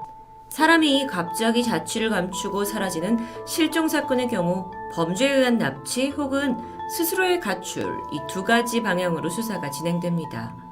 물론 종종 재난사고에 의해서 생사 여부를 확인하지 못하는 경우도 실종으로 분류되고 있죠. 이런 경우에는 안타깝게도 생존 가능성이 더 낮다고 하는데요. 만약 여러분의 소중한 가족 중 한 명이 하루아침에 행방불명된다면 여러분은 무엇부터 하실 건가요? 오늘은 아주 미스테리한 실종과 관련된 이야기를 준비했습니다. 이곳은 자카르타 남부 수카부미 지역의 찌더푸스 해변입니다. 맑은 물과 아름다운 경관으로 많은 사람들에게 사랑받고 있는 관광 명소인데요. 지난 2017년 1월 8일 한 가족이 이곳으로 휴가를 오게 돼요. 그곳에는 52세의 니닝 수나르시 씨도 함께였죠. 모처럼 이 대가족이 모인 자리였어요. 그래서 후회 없이 놀아보자는 마음으로 그녀 또한 바다에 몸을 담그고 여동생과 손자와 함께 공을 주고받으며 즐거운 시간을 보내게 됩니다. 그러다 손자가 힘껏 던진 공이 좀 먼 곳으로 날아갑니다. 니닝 씨는 공을 가져오기 위해서 더 수심이 깊은 곳으로 서서히 걸어가게 되는데요. 이때 가족들의 시선이 모두 그녀에게 쏠렸어요. 그 이유는 바로 니닝 씨 쪽으로 집채만한 파도가 밀려오고 있었기 때문입니다. 멀리서 여동생이 "언니 조심해!" 라고 외쳤지만 그걸 들을 틈도 없이 니닝 씨는 그대로 강한 파도에 휩쓸려 버렸죠. 정말 그 짧은 찰나, 거친 파도 속에서 니닝 씨의 팔이 잠깐 보였고요. 이렇게 막 흔들면서 살려달라고 말하는 듯 했습니다. 이내 가족들이 한 명씩 바다로 뛰어 들어갔고 그녀를 구출하려 했지만 니닝 씨는 이미 시퍼런 물속으로 사라진 후였죠. 가족은 일단 구급대에 신고를 했어요. 그런데 좀처럼 그녀가 보이지 않아요. 그러니까 더 많은 인원들이 투입이 돼서 대대적인 수색 작업에 들어갔는데요. 재난으로 실종된 사람의 사건일 경우에는 골든타임이 무엇보다도 중요합니다. 그래서 해양경찰이 사라진 지점에서 범위를 더 확대해 가면서 수색이 진행됐죠. 그런데 마침 변덕스러운 바다 날씨가 기상 악화까지 이어졌고요. 수색마저 딜레이됩니다. 몇 시간 후에 바다가 다시 잠잠해졌지만 이미 날은 저물어서 짙은 어둠이 깔려버렸는데요. 그렇게 수색이 시작된 지 일주일이라는 시간이 흘렀습니다. 가족들의 속은 타들어갔겠죠. 하지만 수색대는 어느 정도 사망을 예고하면서 시신이라도 찾자라는 생각에 여념이 없었습니다. 그런데 이때 구조대가 해변에서 한 구의 여성 시신을 발견합니다. 놀란 가족들이 달려가서 신원을 확인했죠. 근데 불행인지 다행인지 시신은 니닝 씨가 아닌 것으로 밝혀집니다. 우선 니닝 씨의 이 배 쪽에는 이제 약간 그 멍 같은 게 있는데 그게 없어요. 그 손톱 모양도 달랐고요. 육안으로 봤을 때는 잘 몰랐는데 후에 그렇다면 이 시신이 누구냐라고 신원을 찾기 위해 DNA 검사를 진행하게 됐는데 여기서 일치하지 않는다라는 소견을 받게 됩니다. 그렇게 시신이 발견된 이후 니닝 씨의 수색 작업은 아예 중단됩니다. 사실상 더 이상의 진전이 없었기 때문이에요. 그렇게 그녀는 익사로 사망 처리됩니다. 눈앞에서 사라진 가족. 하지만 시신을 찾지 못해서인지 가족들은 포기할 수 없었습니다. 비록 수색은 중단되었어도 마음 한켠에서는 그녀가 어디선가 구조가 되었고 살아있을 거라는 그 희망의 끈을 놓을 수 없었던 거죠.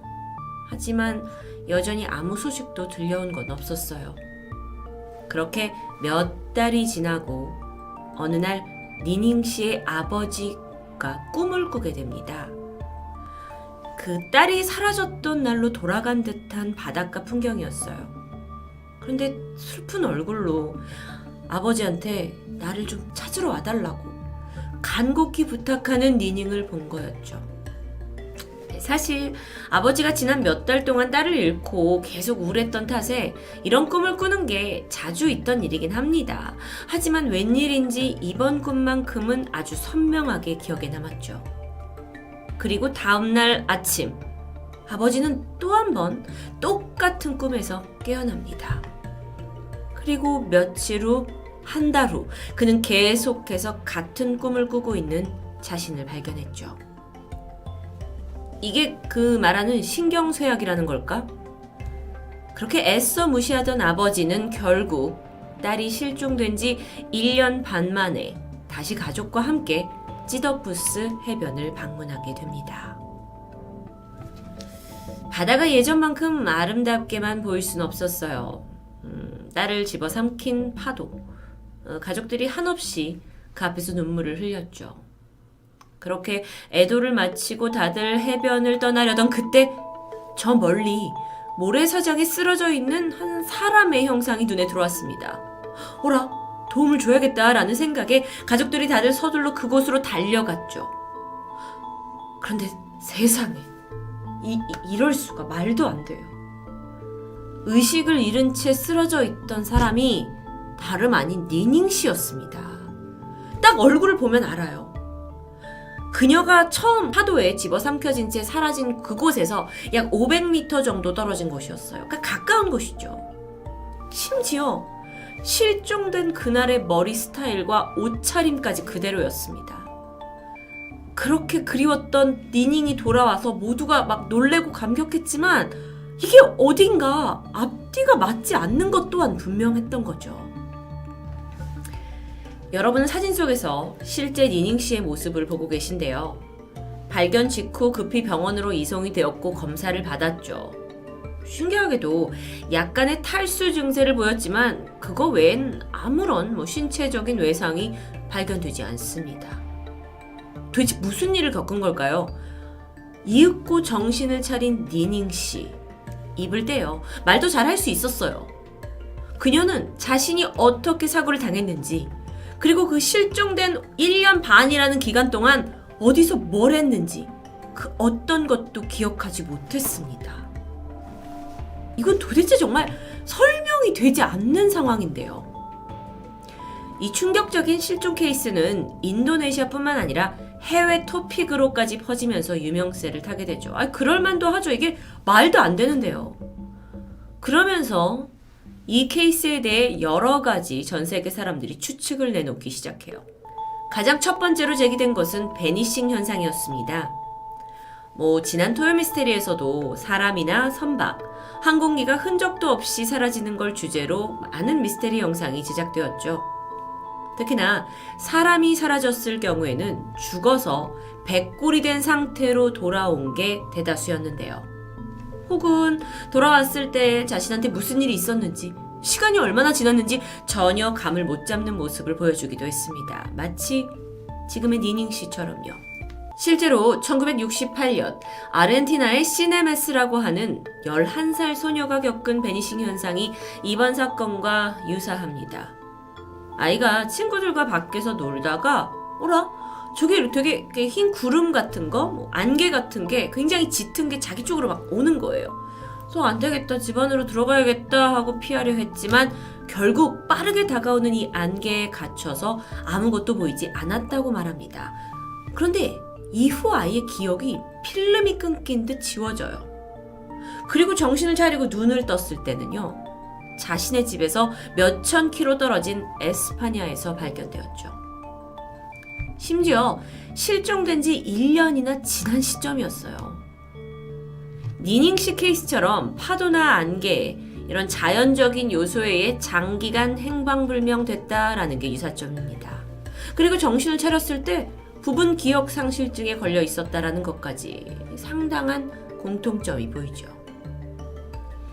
두 번째로 설득이 가능한 추측은 버뮤다 삼각지대에 관한 이야기입니다.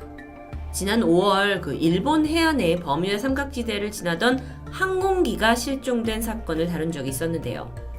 자기장이나 메탄가스로 인해서 이 형성이 되었다라고 예상되는 버뮤다 삼각지대, 여기는 우리가 알고 있는 것보다 훨씬 많은 곳에 분포되어 있다고 추정됩니다. 그래서 일부 사람들은 니닝 씨가 파도에 휩쓸려서 바다를 표류하다가 어디론가 떠내려가서 버뮤다 지역에 빠졌고 잠시 다른 차원의 공간을 경험하고 온 게 아니냐라고 주장합니다. 그런데요, 강한 물살에 맨몸으로 휩쓸려서 사라졌던 사람이 상처 하나 입지 않고 온전하게 그 옷과 그 머리 그대로 돌아온다는 게 과연 가능한 일일까요? 머리조차 길지 않았어요. 한 1년 반이 지났는데도요. 이 사건 제가 지금 설명하면서도 너무 말이 안 됩니다. 마지막으로는요, UFO 납치설입니다. 니닝 씨는 소위 외계인에게 납치됐다라고 주장을 하는 사람들과 아주 유사한 패턴을 가지고 있어요.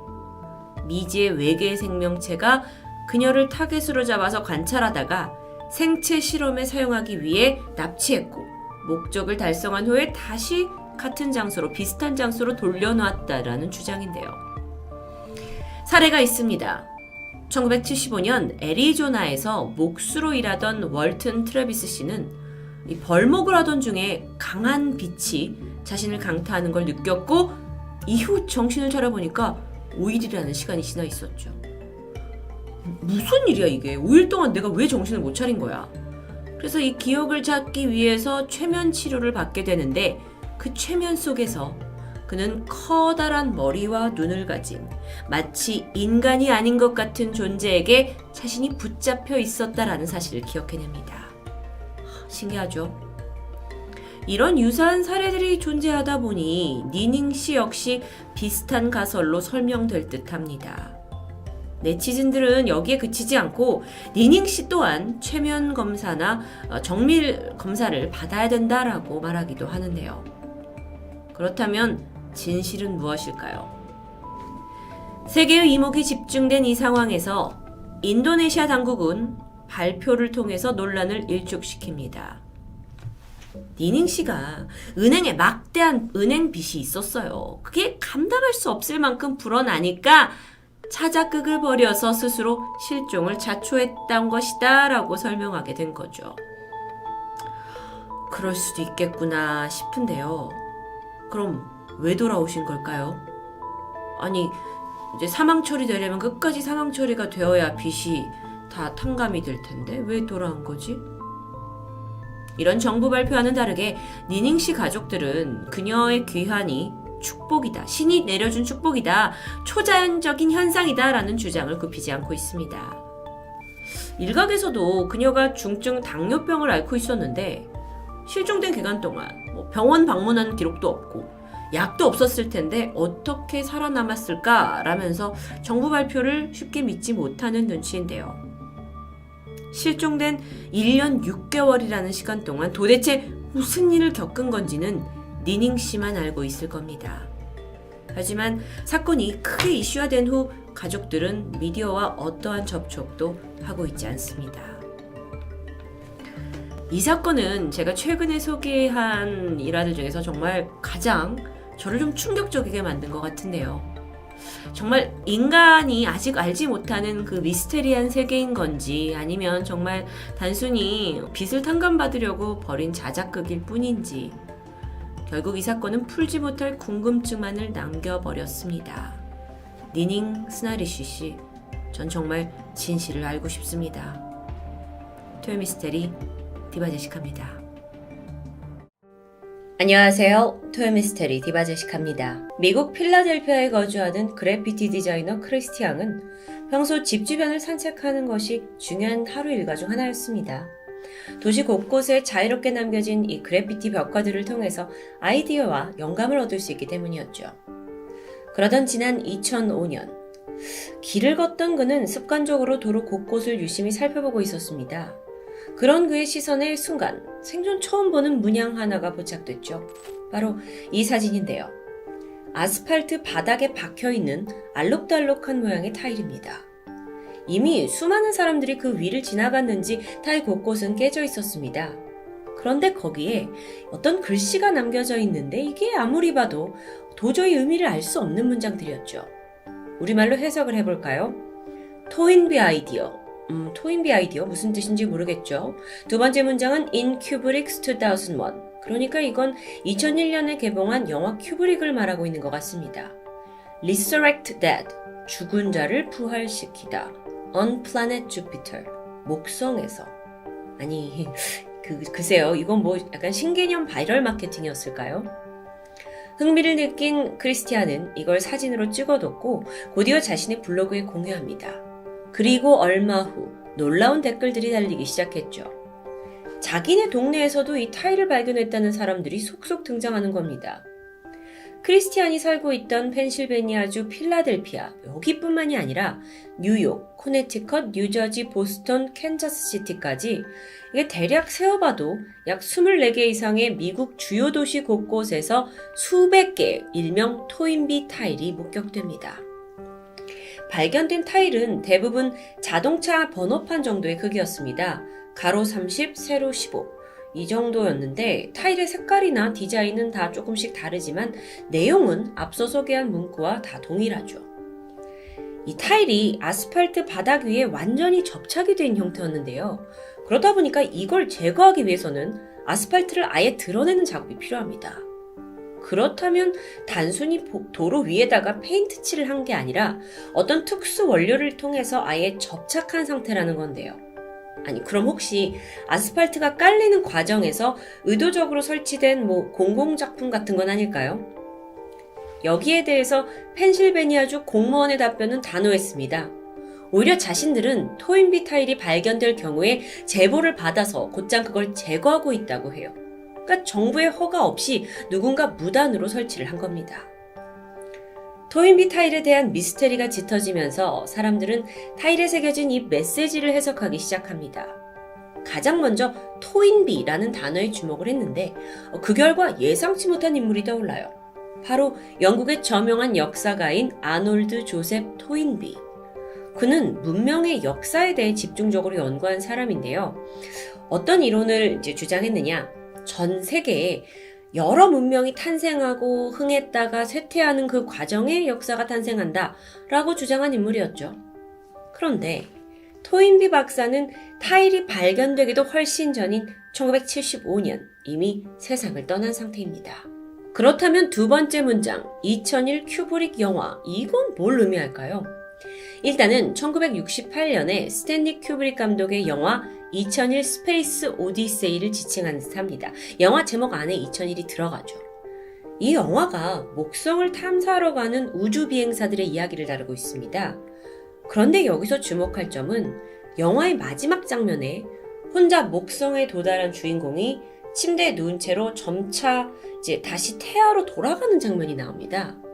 어쩌면 이건 토인비 타일의 나머지 문장, 목성에서 죽은 자를 부활시킨다 라는 것과 좀 일맥상통하는 느낌이 드는데, 아니 그런데 이게 역사학자 토인비 씨와는 무슨 관련이 있는 걸까요? 사실 인터넷상에는요, 토인비 타일에 심취해서 이걸 깊게 연구하는 커뮤니티가 생겼고요. 이들 주장에 따르면 역사학자 토인비는 생전에 인류가 앞으로 쭉 살아남기 위해서는 반드시 먼 미래를 만나야 한다. 즉 새로운 문명을 찾아야 한다고 말한 적이 있습니다. 그럼 그게 바로 인류가 지구를 떠나서 목성을 식민지화하러 떠나는 그 영화 스페이스 오디세이와 맞닿아 있다라는 해석이죠. 근데 잠깐만요. 여기서 갑자기 불현듯 생각나는 과거 톰이 다른 영상이 있습니다. 미국 유타주에서 사막 한가운데서 발견된 이 정체모를 금속기둥 기억하시나요? 이것도요, 영화 스페이스 오디세이 한 장면을 연상케 하는 일이 있었습니다. 참고로 이 사막 기둥 편도 정말 이 희한한 도시 미스테리 편인데 댓글에 제가 링크를 남겨두도록 하겠습니다. 자, 그러니까 토인비 타일로 다시 돌아와 보면 그 문장들을 좀 해석해 볼게요. 인류의 발전을 위해서 인간은 목성으로 이주를 해야 하고 그곳에서라면 영화의 엔딩 장면처럼 죽은 자가 다시 되살아날 수 있다. 또는 인간이 다시 태어날 수 있다. 라는 해석. 좀 난해해지는 것 같은데. 그런데 풀리지 않는 가장 중요한 사실이 남아 있습니다. 도대체 누가 무슨 이유로 이 메시지들을 타일로 퍼뜨리고 다니는 걸까요?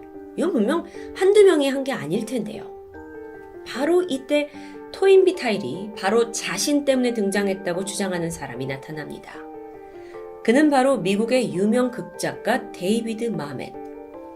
자신이 과거 1983년에 새벽 4시 4am이라는 연극의 시나리오를 쓴 게 있는데 거기에 등장하는 대사가 바로 토인비 타일에 담긴 것과 아주 흡사하다고 설명하는 겁니다. 이 연극을 살펴보면 한 라디오 프로그램 진행자가 청취자하고 전화통화를 하는 장면이 나옵니다. 그때 청취자는 큐브릭 영화가 토인비의 사상을 바탕으로 하고 있고 목성으로 인류를 이주시키려는 비밀스러운 계획이라는 듣기에는 좀 황당한 주장을 펼쳤죠. 물론 이 내용조차 데이비드 마멧이라는 작가가 순수하게 창작한 대사들이었는데요. 어쩐 일인지 이게 토인비 타일에 있는 문장들과 좀 내용이 흡사합니다. 그렇다면 결국 연극을 감명 깊게 본 누군가가 그 아이디어를 얻어가지고 타일을 만들어가지고 배포한다고 볼 수도 있겠죠. 그럼 도대체 그는 누구냐는 겁니다. 혹시 작가 본인? 아니면 가족? 연극 관계자?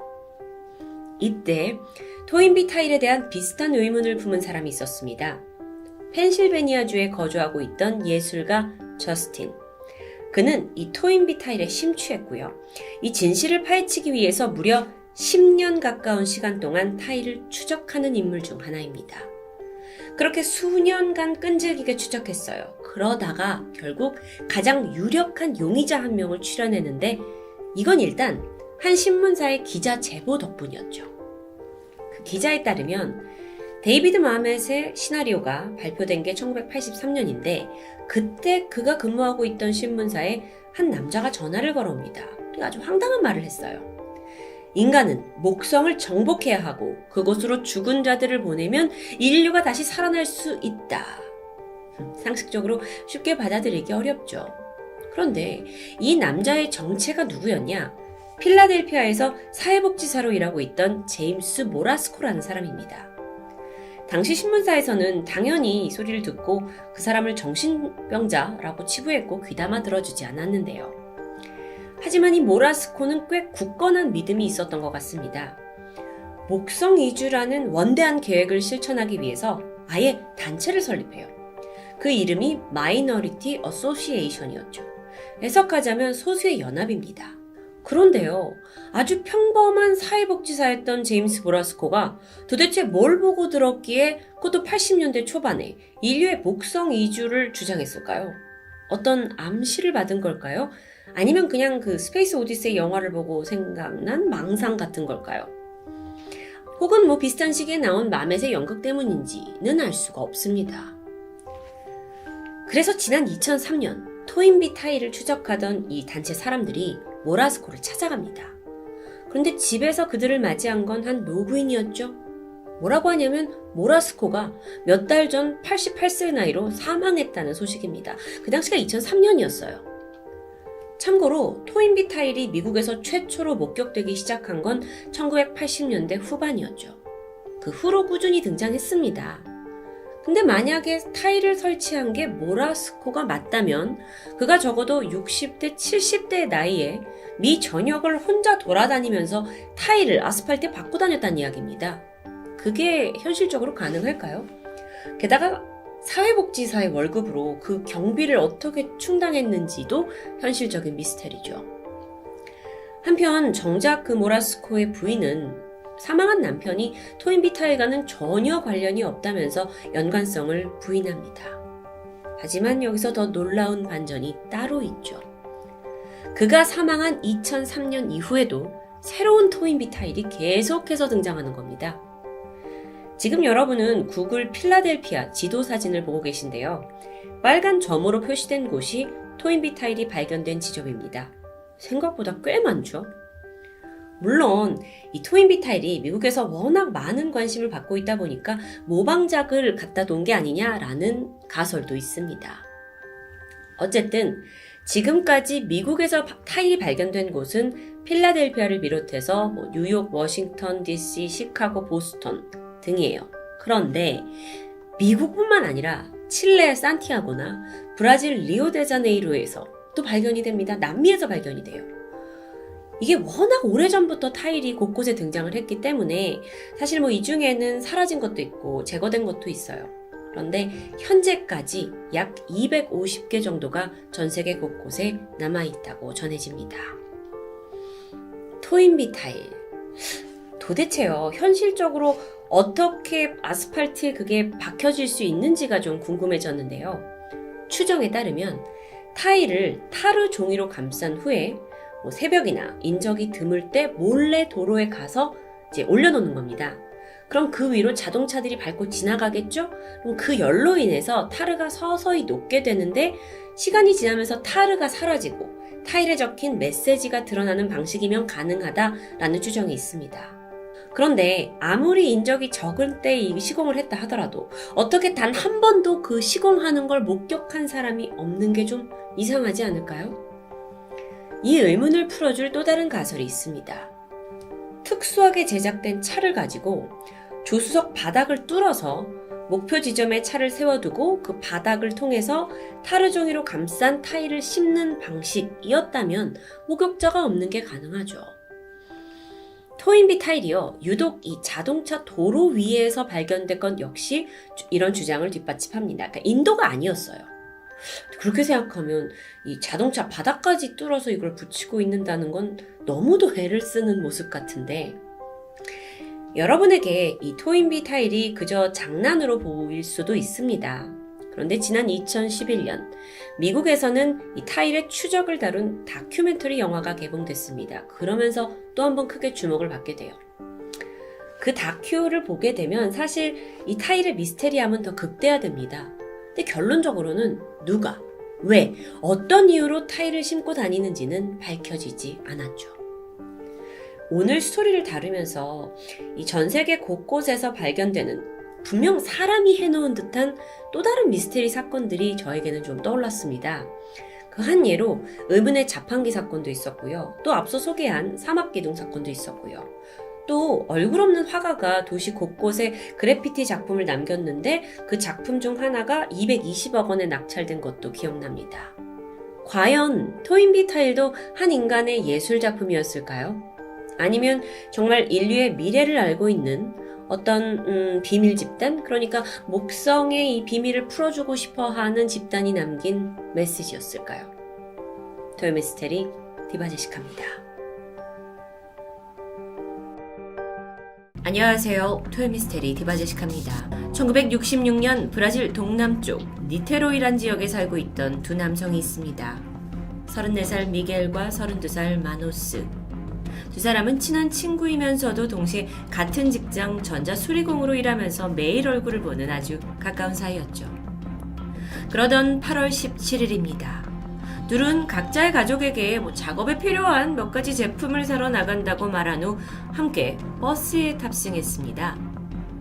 2시 반쯤 어떤 지역에 도착을 했고요. 거기에 동네 구멍가게에 들려서 몇 가지 물건을 사게 되는데요. 전자 부품이었을까요? 아니요. 그들의 손에는 우비와 물 한 병, 그리고 수건이 들려 있었습니다. 미겔과 마누엘은 이 물건들은 뭘 하려고 했을까요?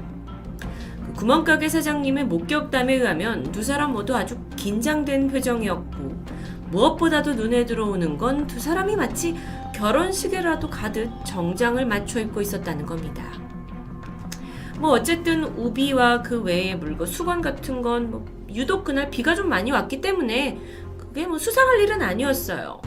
어쨌든 이후 그들은 빈템 언덕 쪽으로 올라갔죠. 마치 누군가에게 쫓기기라도 하듯 아주 다급해 보였습니다. 연속해서 손목시계를 확인했다고 해요. 이후 미겔과 마누엘을 목격한 사람은 없습니다. 그렇게 비가 온 다음 날이에요. 어제와 다르게 날이 쨍쨍했고 동네 꼬마 한 명이 빈템 언덕에 올라가서 연을 날리고 있었는데요. 그러다가 줄이 나무에 걸려서 투덜거리면서 나무 쪽으로 다가가는데 한눈에 낯선 형태가 보였습니다. 가지런히 누워있는 두 명의 남성. 우비를 입고 있었죠. 그런데 둘 다 비슷한 자세로 누워서는 가면을 쓰고 하늘을 바라보며 누워 있습니다. 꼬마는 그들에게 다가갔죠. 숨을 쉬고 있지 않습니다. 그리고 이들은 미겔과 마누엘입니다. 곧이어 지역 경찰이 출동을 했고 현장을 둘러보게 되는데 사람들이 죽음을 그냥 받아들이듯 아주 곱게 누워 있었어요. 그리고 옆에는 잘 접혀져 있는 수건 2개와 물병이 있었고요. 그런데 이때 눈에 띄는 건 수첩이었습니다. 안에는 시간별로 자신들의 행동을 적어놓은 내용이 기록되어 있었죠. 그걸 좀 잠깐 보면 4시 반 정해진 장소에 도착, 6시 반 캡슐을 먹고 금속 마스크를 착용 후 신호를 기다리는 중. 나중에 조사를 해보니 이들이 입에 넣었다는 그 캡슐 안에는 다량의 환각제가 들어있었습니다. 그리고 이들이 발견 당시 아주 특이한 점이 있었는데요. 두 사람이 쓰고 있던 마스크는 사실 눈만 가릴 수 있는 안대처럼 생긴 철 마스크입니다. 이게 어디서 쉽게 살 수 있는 형태가 절대 아니에요. 쉽사리 이 상황이 이해되지가 않죠. 그런데 이때 더 충격적인 부검 결과가 나옵니다. 두 사람 모두 장기가 알아볼 수 없을 만큼 심각하게 손상되어 있다는 것이었죠. 근데 이게 환각제에 의한 것은 아니었습니다. 그렇다면 일단 이들은 무슨 일을 당해서 사망한 걸까요? 강도의 소행 아니었을까라고 생각했지만 두 사람 모두 시계를 그대로 차고 있었어요. 워낙 한적한 언덕이다 보니까 누군가에게 살해를 당했다? 그렇다면 저항한 흔적이 있어야 할 건데 둘은 사망한 모습조차 너무 가지런했죠. 그렇다면 납치를 당한 걸까? 집에서 떨어진 빈템 언덕까지 버스를 타고 온 당사자들이 바로 이 사람들이에요. 그렇다면 혹시 스스로 목숨을? 문제는 이후에 조사를 해봐도 두 사람이 그럴 만한 이유가 도저히 없었습니다. 그렇게 이 둘의 의문의 죽음 이후 마을에는 여러 소문이 돌았어요. 경찰도 가족도 실마리를 제대로 풀지 못하던 찰나에 미겔과 마누엘의 또 다른 친구 엘시오가 가까스로 입을 엽니다. 그의 주장에 의하면 사실 두 사람은 UFO를 만나기 위해 빈테먼덕에 갔다는 거예요. 미겔과 마누엘은 UFO에 지대한 관심을 보이던 소위 매니아들이었습니다. 그들이 사망하기 2달 전쯤 엘시오와 함께 이 세 사람이 화성과 접촉을 하겠다라는 목적을 가지고 마누엘의 정원에다가 특이한 장치를 만들었다고 해요. 근데 이게 폭발해버려서 실패로 돌아갔죠. 이 미겔과 마누엘이 전자수리공이었기 때문에 이런 기계를 다루는 것에는 능숙했던 것 같습니다. 그런데 어쨌든 이게 집안 정원에다까지 이런 걸 해놨다라는 건 이 세 사람이 지구 밖 존재에 대한 어떤 강한 열정을 가지고 있었다라는 걸 보여주는 대목이었죠. 그러다가 드디어 마누엘과 미겔이 이 UFO가 자주 출몰한다는 지역을 알아냈고 그 중에 가장 유명하다는 빈테먼덕을 타겟으로 잡았던 겁니다. UFO 매니아들이었으니까 UFO를 만약 우리가 만나게 되면 엄청난 양의 빛이 나올 거다. 이런 추정하에 눈을 보호하고자 직접 철안대까지 제작하게 된 거였죠. 자, 여기까지는 좀 어느 정도 이해할 수 있었는데요. 문제는 이들이 다량의 환각제를 준비했고 이걸 복용했다는 겁니다. 그들이 외계인을 만나려면 무조건 이걸 먹어야 한다고 믿었다는데요. 실제로요, 빈테먼덕에서 이들은 한두 알의 환각제가 아니라 최소 5개에서 10알 정도의 캡슐을 복용했습니다. 그렇다면 죽음의 직접적인 원인이 약일 수 있지 않냐? 만약에 환각제를 술과 복용을 했다면 심장마비로 사망할 수 있죠. 하지만 그들 옆에 있던 건 물 한 병이었습니다. 그러니까 물과 같이 먹은 거예요. 게다가 조사를 조금 더 해보니까요, 두 사람이 이전부터 이 환각제를 꾸준히 복용해왔던 게 밝혀져요. 가족들은 얘네 둘이 그렇게 폭이 잘 챙겨 먹길래 그냥 영양제를 먹는 줄 알아서 대수롭지 않게 여겼습니다. 건강을 잘 신경 쓰는구나 라고 생각했죠. UFO에 완전히 매니악처럼 미쳐있던 두 남자. 빈템 언덕에서 장기가 심하게 손상된 채 발견되었고 눈에는 철안대가 씌워진 상태였습니다. 환각제를 아무리 생각해도 사망 원인으로 보기 힘들다면 이들은 어쩌다가 사망하게 된 걸까요? 한편 이 두 사람이 사망한 그날 밤 이상한 일을 겪은 사람이 있습니다. 인근에 살고 있던 주부 사우스. 그녀는 남편과 세 아이를 태우고 밤길을 운전하고 있었는데요. 문득 저쪽 하늘에서 밝은 빛을 내는 무언가를 발견합니다. 점점 가까이 갈수록 타원형 형태처럼 보였고 언덕 꼭대기쯤에 걸쳐있는 느낌이었죠. 이 사우스 씨는 저게 뭐지? 하고 한참 실눈을 뜨고 보다가 옆에 있던 남편을 불러서 두 사람이 그걸 함께 보게 됩니다. 그리고 이 목격담은 8월 25일 지역신문에 실리게 되면서 논란의 중심이 되죠. 경찰은 쉽사리 믿을 수 없었습니다. 그래서 사실 확인을 위해서 다른 주민들도 이걸 봤는지 알아보게 되지만 추가적인 목격자는 없었죠. 사우스 씨 이거 관심 받고 싶어서 뻥치는 거 아닐까요? 그런데 얼마 지나지 않아 또 다른 흥미로운 기사가 실립니다. 그 당시로부터 4년 전인 1962년에 TV 기술자인 헤르메스 씨가 네베스 인근 모로도 크루제이로라는 언덕에서 숨진 채 발견된 적이 있었습니다. 근데 문제는 발견 당시에 그가 납으로 된 안대를 쓰고 있었다는 거죠. 자, 모로도 크루제이로스라는 곳은 빈템 언덕에서 약 250km 정도 떨어져 있습니다. 하지만 이 두 사건에 섬뜩한 공통점이 있죠. 세 사람이 모두 전자 관련 기술자라는 것, 그리고 언덕에서 사망한 채 발견됐다라는 것, 그리고 눈을 가리는 마스크를 쓰고 있었다는 것이에요. 그렇다면 이런 식으로 UFO와 접촉을 시도하는 부류의 사람들이 이들 외에도 존재할 수 있다라는 것일까요? 이때쯤 목격자였던 사우스의 또 다른 고백이 이어집니다. 사실 자신과 미겔 마누엘은 모두 과학적 정신주의자라는 모임에 정기적으로 참석하는 일원이었다는 것이었죠. 뭐야? 이 사람들 다 그냥 짜고 치는 고스톱이야? UFO에 너무 미친 거 아니야? 이후 사건은 흐지부지 되는 듯 했습니다. UFO 추종자들이 만들어낸 미스테리한 죽음은 서서히 잊혀가는 듯 했죠. 그러다 11개월이 지난 1967년 8월에 갑자기 경찰이 미겔과 마누엘의 차를 찾고 있다는 기사가 나옵니다. 혹여 두 사람이 납치당했을 가능성을 염두한다는 이유였는데요. 그럼 여기서 드는 질문이 그럼 1년 전엔 안 했어? 게다가 8월 26일 기사에 의하면 경찰이 두 사람의 시신을 다시 발굴해서 검사를 제기한다고 발표했죠. 그러면서 이전의 형사들이 이 사건을 제대로 조사하지 않았다라는 비판의 내용이 들어있었는데요.